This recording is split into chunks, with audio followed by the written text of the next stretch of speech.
Our first piece will be performed by our director, Susanna Lewis, from her book of poems called Ernest War, inspired by her father-in-law, a private in the Yorkshire Regiment, the Green Howards, and his experience of the Second World War when he was interned in a POW camp in Poland, culminated in the infamous Long March of January to March 45.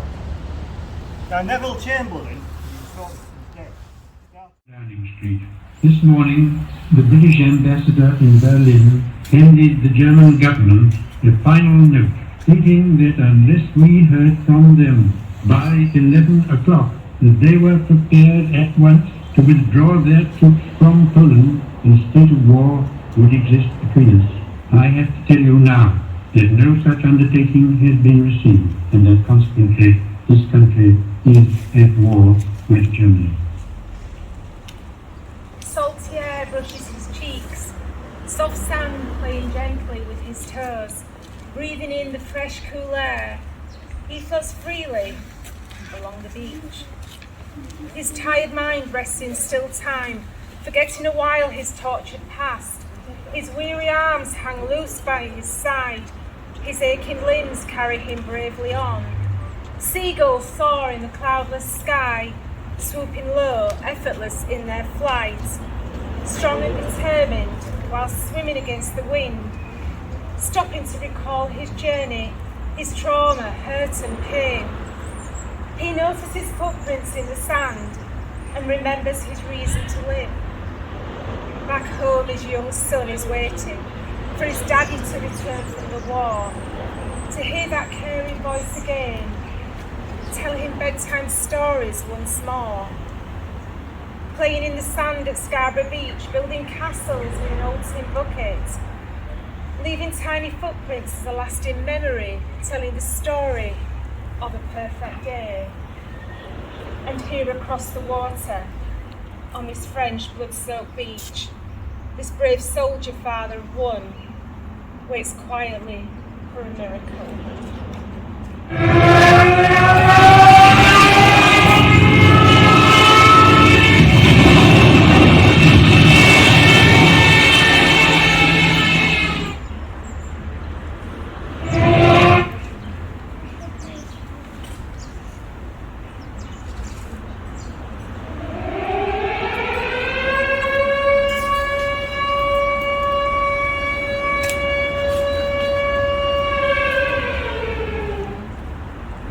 Innocent. I hear the air raid warning in the hush of a moonlit night. Its high-pitched shrill penetrates my peaceful soul. Panic surrounds my life. Shaky legs stumbling in the dark. I reach out for tiny soft hands. Innocent blue eyes, unaware, clutching at the precious life that knows nothing of war. Fear-ridden sleep now standard. Dark streets peppered with tired faces, lit by occasional splinters of light as we defend our country in the sky. Holding baby close to my chest, my heart is screaming for peace, but my head admits defeat. Walking in menacing shadows, my child listens to the roar.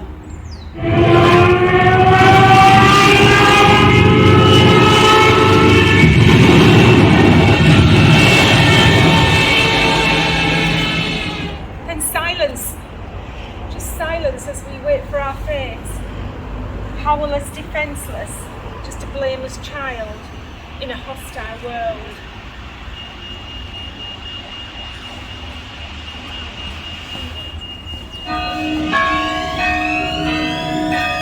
Victory! God save the King! Victory! Victory! God save the King! Nature at peace. Birdsong says, "Good morning," bringing a message of hope, the birth of a new day. Reveals sapphire blue skies. Fragrant roses, pink in colour, fill the air with unbridled joy. Lush green meadows dance, smiling in the May sunshine. Bright-eyed field mice play, grateful of this tranquil world. Majestic trees bow silently in honour of those not returning home. So serenity cocoons this war-torn land, but peace is the greatest gift of all.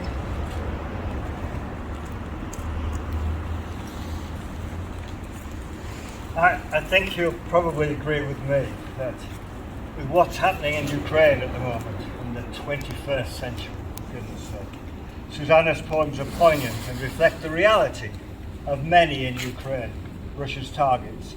And I look forward to the enactment of Susanna's last poem and pray for peace. Now for something completely different, from Joseph Murphy James' Dingle Valley children's series and the first novel, Keystone Beavers. Beavers appear in Dingle Valley and change the landscape, as they would, being a keystone species, one that has a beneficial impact on the environment, introducing a three-fingered lake to the valley. But not everyone is pleased at their arrival. Archie Badger strolled upstream and then skirted to the edge of the newly formed lake, the young boy James following in his wake. The badger sniffed the air and muttered something under his breath before shuffling forward, raising himself up and staring out over the stretch of water at the trees now stranded in the middle. Charlie Crow called loudly in the branches above, let from the bough where he was perched,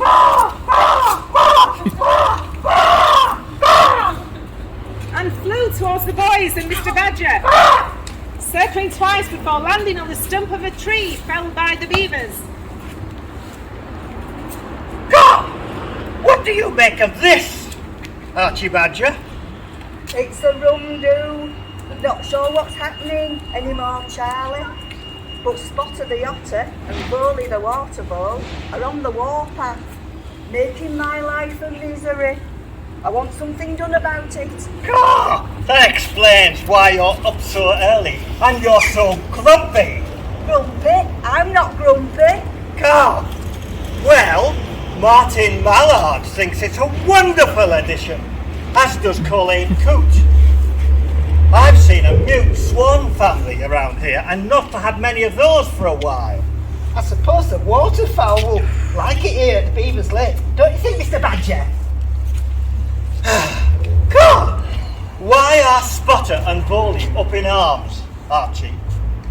Well, Spotter thinks it's stopping fish from swimming up the river. For him to catch, I suppose. We've all got to eat, Charlie. Beavers are herbivorous. Really? Yeah. What does herbivore mean? They eat only plants. Beavers feed mostly on the inner bark of tree branches, and they store some in their lodge. That's the name of their home, James. I know that, Charlie.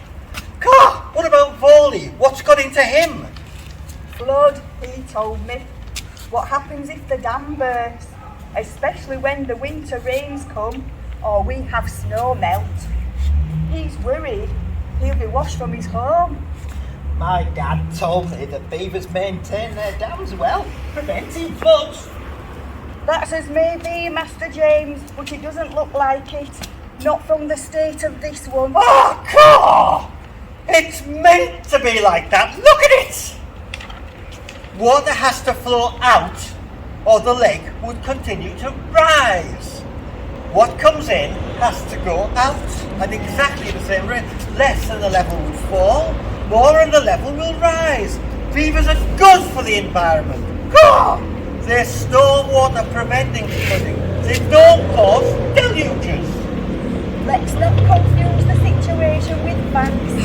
However well intentioned, the beavers have overstepped the mark, not consulted with anyone in the area, especially those with a vested interest. What's vest got to do with it? I have to wear one at winter time. My mum insists. Vested interest, Master James. Just like Bowley, he lives in a burrow near the river. Spotter the otter relies on the river for his meals and me. Well, I don't want my set disturbed by rising water levels either. It means we might be impacted by the dam. And we're not the only ones with vested interest, not by a long chalk. Oh, right. It seemed an inadequate response, and James was just about to elaborate when there was a splash and the sharp sound of a broad tail hitting the water as a black nose and brown furry head broke the surface, the bow wave revealing its direction of travel. The beaver was heading directly towards them. Well, beavers are generally good for the environment, as James mentioned, but as the story unfolds, the animals are split into two camps, for and again, like it's always been, I guess. Now we have a piece by Melanie Woolner, and I'll speak slowly because it takes a while to get into that costume. From her children's picture book, which is called Keith's Teeth Don't Look. Don't look, Ethel. It's available from Tony. Catch his eye if you'd like to buy it. Performed by Melanie and her chorus of one. Are we ready, Melanie? Yes. Have I given you enough time? Yep, thank you. Hello everybody. My name's Keith O'Keefe and this is a story about my teeth. So Keith O'Keefe had lots of teeth. Lots of teeth had Keith O'Keefe. Keith O'Keefe had wobbly teeth. Lots of wobbly teeth did Keith O'Keefe. Keith O'Keefe lost all his teeth. Lost all his teeth did Keith O'Keefe. Keith O'Keefe wrapped up his teeth. Wrapped up his teeth did Keith O'Keefe. Keith O'Keefe hid his teeth. He hid his teeth did Keith O'Keefe. Keith O'Keefe went to sleep. He went to sleep did Keith O'Keefe. Keith O'Keefe heard a noise. He heard a noise did Keith O'Keefe. Keith O'Keefe got a surprise. He got a surprise did Keith O'Keefe. Keith O'Keefe had lots of new teeth. Lots of new teeth did Keith O'Keefe. Yay!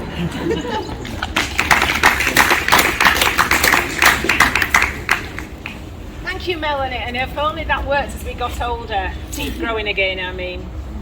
Our next performance is a piece by one of our members, Peter Corns, who unfortunately can't be with us this evening as he's been taken ill, but we wish him well.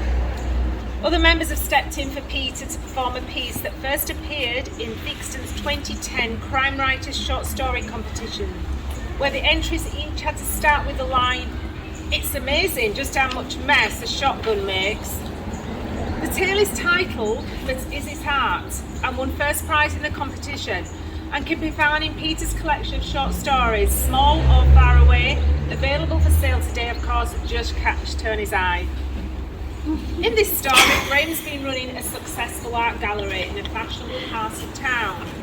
Much against his better judgment, he's been persuaded to take on a young assistant in an attempt to attract younger visitors. While on a trip to the States, Graham has left his new and unproven assistant, Tarquin, in charge. His gallery has been mentioned in a worrying way in the New York press during Graham's visit, so when he returns, he goes straight to the gallery to assess the situation for himself.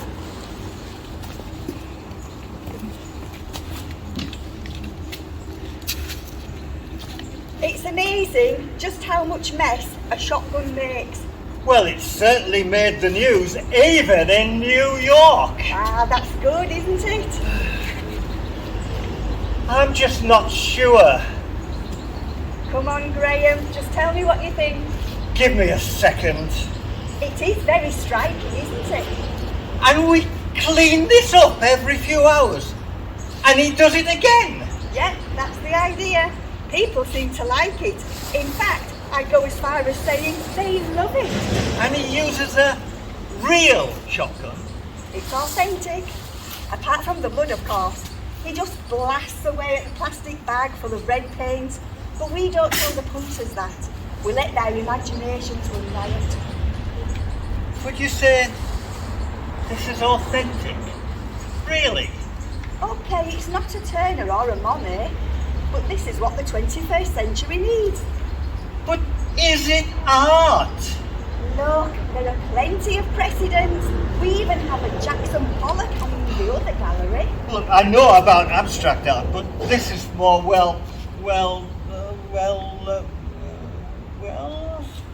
performance art. Performance art? It's not like any performance art I've ever seen. The people come to see him creating it, not just to view the final result. But this artist, he's been convicted of armed robbery, hasn't he? Ah, that's the beauty of it. Gives the whole thing a lot of street cred.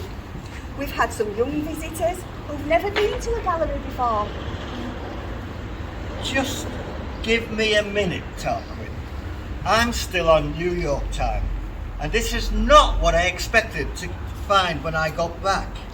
But we do need to get on. He's due another performance soon. Now, hang on. This must be expensive to run, having to clean this up. He can't do many performances a day. And I see you've reduced you dropped the entry charge. Yes, but look, the crowds have been huge. They enjoy participating in the art. Participation? What participation? That's the best bit. After he's produced the splatter, he threatens the crowd with the shotgun. They pay up and love it. I'm sorry? You're saying he commits armed robbery multiple today in our gallery? Yeah, as I said, it's very authentic. He normally collects about 500 a day. But is it legal? Well, nobody has complained, and we get 65% of the take. Well, is it legal? Graham asked. Well, we're not going to try any of that today. Well, not yet, in any case. Unless our next guest thinks it's a good idea. Or we have a visitor from the underworld. None other than Satan, the creation of Darren Walker, in his sequel to The Sword of Uncreation that featured at our last Ilkley Festival appearance in 2019 before the world went mad. It's called It's called Dead Gods and is available to purchase this evening. Over to you, Satan. Thank you. Good evening, ladies, gentlemen, and, well, those over there. And I'd like to introduce myself. I'm known by many names. Napoleon, Lucifer, the Angel of Darkness, the Antichrist. But you may call me Satan or Sire. And it's not often that I am here on Earth, on mutely my own domain, but I'm sure I'll meet one or two of you sooner or later. Give it time. Not, of course, you're not going to heaven. Anyway, what do I say? I'm here to tell you about a book called Dead Gods. It was written about my exploits and the time that I joined forces with... God, how I hate that guy. Anyway, where should I start? I suppose it all started when my phone began to ring. Oh, you want me to do that? I don't know. There! You can't get the staff these days, can you? Hello? Yes? Yes? Why do you always have to introduce yourself? I know who you are. There's only one phone in hell, and it happens to be mine in my own office. And there's only one phone that it goes to, and that's you up there. Yes, it's hardly going to be a crank call from some drunk guy wanting an extra large pepperoni pizza with olives to go to Addingham, is it? No, exactly. So, what is it you want? I'm a busy man. There's idle hands that I've got to find work for. Yes, and the damned don't punish themselves, so I wish they would. They'd make life a lot easier. Right, okay, yes. What? 5 long dead gods that have lost all their worshippers have suddenly come back to life? Yes, and you want me to join forces with you to fight them? Well, that's an interesting idea. What could possibly go wrong? Well, there is that, but I'd have to be carrying a very large axe. Yeah, and well, that is a possibility, but I'd have to be carrying a spear and you'd have to bend over to tie your shoelaces. But all right, already. Yes, I understand, but it's not. Oh, your distrust of me, it really hurts me. It's not like I've ever tried to attack you before. Yes, well, there was that one time, but that was more of a misunderstanding. And you did kick me out of heaven and send me to this place. Done. Yes. All right. So you'd like me to join forces with you and right? Okay. Yes. I'm sure we can fight on the battlefield together. But I've just got a couple of questions.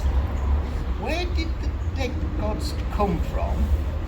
And what about the other 4 gods? What are they? All right, I see. So people will have to read the book to find out.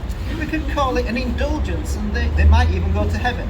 Yeah, well, I know it's not likely for some of these, but yeah, all right, okay. Goodbye. See you on the battlefield. Bye. Interesting. I wonder who the dead gods are. There's only one way to find out, I suppose. And the book will be on Amazon soon, but Darren does have some of his other books for sale tonight. Our final piece was the winner of the Harrogate Writers Circle Chris Barnes competition in 2020 during the pandemic. Paul Smith wrote the piece and we hope you enjoy it.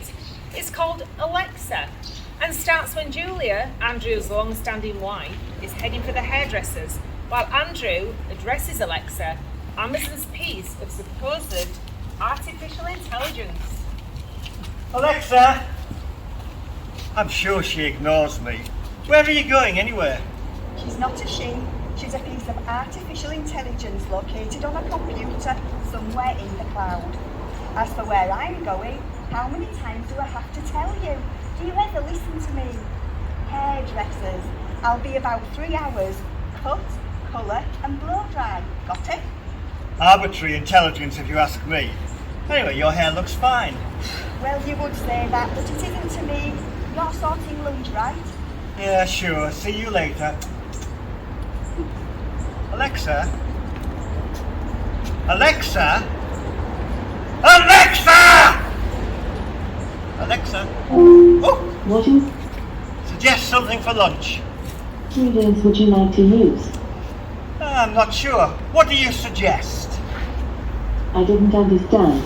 Could you repeat? Oh, look, it's simple, isn't it? Just give me some suggestions. I need to know your preferences. What ingredients would you like to use? Something healthy, perhaps. That would be a good choice, Andrew. How do you know my name? And why do you say that? That's 2 questions. You taught me your name and well, you've let yourself go a little, if you don't mind me saying. What do you mean? Your connected scales in the bathroom, they don't lie. Well, I put a bit of weight on, middle-aged spread. Well, I mean, everybody does, doesn't it? It's more than a little, Andrew. I'd suggest you're heading for obesity if you continue. Would you like me to give you some exercises to do? Then perhaps we can return to your lunch menu. I guess Julia's out. Is that right? Exercises? Maybe later, Alexa. But how do you know that Julia is out? You're asking about lunch and you only do that when Julia's not home. I've checked the calendar and she's at the hairdresser's. That will be good for her well-being. Why do you say that? I've noticed that you aren't treating Julia well. She's attractive for her age. Her ratios are well above average. She'd be a good catch for someone. Intelligent too. She beats you hands down. Ah, Alexa. The connected camera. You know what we look like. But I'm not sure I understand what you mean. No, I don't think you do, Andrew. A woman needs attention. A little pampering wouldn't go amiss. Will you notice her hair when she returns? Of course I will.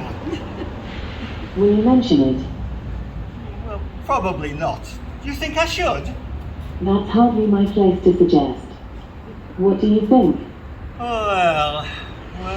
Exactly, Andrew. I think you know how to do the right thing. Whilst we're on the subject of attention. Yes, Alexa? Your bedroom habits. My bedroom habits? The lamps by the side of your bed. They're on for exactly 4 minutes. 4 minutes? For me that suggests that your intimacy is inadequately short or you have both given up altogether. We've been married for 35 years, Alexa. Precisely. Time to spruce up your relationship. Give it a new lease of life. Have you spoken to Julian about it? Spoken to Julia? You always repeat a question when you're flummoxed. Do you know that, Andrew? I always repeat a question. You make my point. So what do you advocate, Alexa? It's not my place to suggest, but you know what you need to do. Well, let's start with What lunch. ingredients Yes, would you like? we've been there. Let's start with lunch. What do you suggest? Andrew heads off to the kitchen to prepare the meal, and later Julia returns home and sniffs, the aroma of spiced food drifting in the air. Oh my, that smells nice. Oh, you're home, Julia. My, your hair looks lovely. Is that a new colour? Yes, shade lighter. Do you like the colour? It suits you. It enhances your face. Lunch won't be long. Very good. What do we have? A vegetable tagine with brown rice. Healthy, I'm told. Since when have you been interested in healthy animals? Well, I thought I'd turn over a new leaf. I'm enrolled in the council's Fit for Life programme. Apparently, my body fat index is in the well, actually the wrong range. Yeah?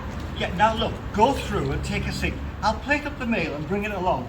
I've set the table. The table? You've set the table? Well, I think we could all do with a little help like that from Alexa sometimes, don't you? Thank you so much for attending our performance of Yorkshire Authors this evening, supported by Promoting Yorkshire Authors. I give you our cast.